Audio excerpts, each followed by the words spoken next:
Coach, you guys were shooting really well in the second half. What was the difference there in the two halves and then in overtime? You know, it was a strange game. You know, there was just a lot of strange runs in this. You know, we got out in transition. I thought there was a stretch there where we got them to turn it over some. Debro obviously got hot in that stretch and had a good look to her. Medley was able, they did a really good job on Medley all night long and really frustrated her, but she got a couple open looks in that stretch and made them pay. It seemed like in that first half you just weren't able to get any kind of flow or rhythm. What do you attribute that to? I thought our guard play was really poor tonight. I thought our guards really struggled against them. Medley only had, I think, 2 shots in one stretch, and she only had 2 the first half. Is that accurate? 2 shots. Yes. Only 2 shot attempts, yeah. They did a real good job on her. They were not letting her get into the arc at all. They were sending a lot of people back in transition, so she wasn't able to dribble into those shots. And I just didn't think our guards played very well together. And what were you thinking on Mays, how you wanted to cover her? Because obviously in the first half you did a pretty good job. Yeah, we did. She got, you know, on the stretch where we got the lead, we had that, we were up 12, and boy, she bang came right back, and we fouled her in that stretch as well. And I didn't like that. I thought that's one thing for her to knock threes down, but she started to get a little bit of everything. You know, she got in the paint, got a couple of and ones. She's just a really good player. We tried to deny her the ball, and then we gave up 2 offensive rebounds, and she banged a 3 down off of one of those. So it was just a combination of things.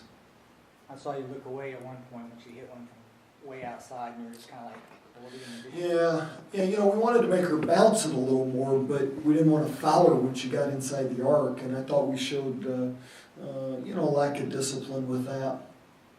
She's a heck of a player, though. She's a heck of a player. So, you know, she's like Medley. You know, you can do some good things, but if you give her one look, I mean, she can make you pay. Medley struggled tonight, but she still ends up with 14.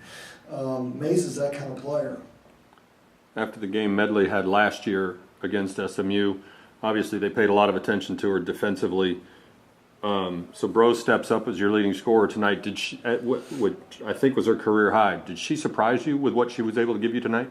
Well, Dee has really I thought she had a really good offseason. She does have scoring capabilities.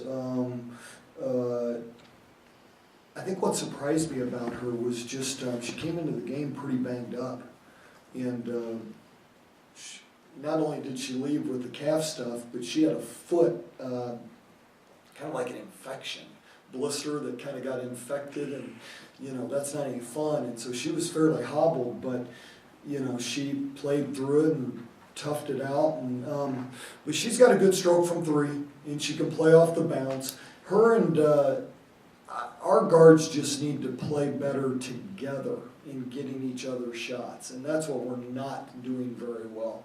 When I look at our turnover numbers, they're way too high, and but I thought Debro had a good look to her. Is just the inexperience with Clara kind of what made you go to the smaller lineup towards the end of the game and keep her out of the game? Yeah, the pace got kind of crazy, and we were struggling to get her the ball after the first 5 minutes. We didn't do a very good job of that.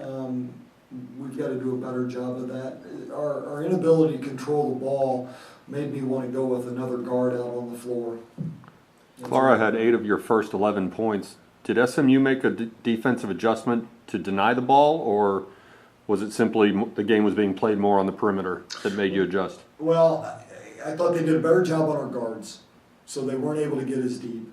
If you go back to the points she scored, she got a couple lob-type plays off of dribble penetration.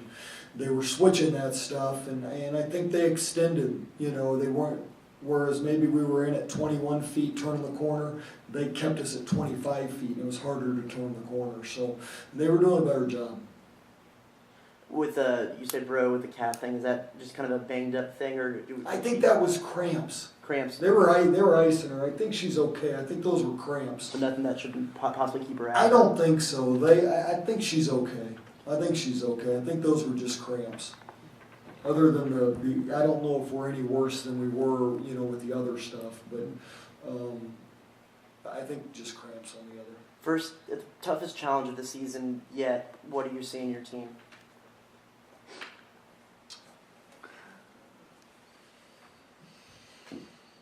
Well, we need more leadership from our veterans.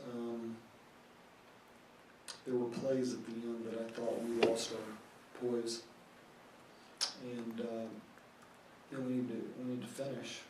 We need to finish on the road. We've got a 12-point lead with 6.5 to go, and it evaporated quickly with Mays, but you still have a lead, and they're missing their best rebounder. I thought the 0-0 kid, Perry, made some hustle-type plays that were big for him. But in our group, I just thought we lost some poise and gave them some easy baskets, and, we need to squeeze teams when we have them down like that. Tonight we didn't do it. How did your approach change on either end of the floor when Akil Simpson fouled out with 6 minutes and change? Boy, it's a good question because it really didn't change. Mays was so hot at that time. Our focus was on cooling Mays after that, and we denied her the ball some, and we just couldn't rebound the basketball to cool them totally off. They kept getting extra plays. And when I look at the stat sheet and they get 17 more shots than us, and they convert points off turnovers, I think 21 to 12 maybe.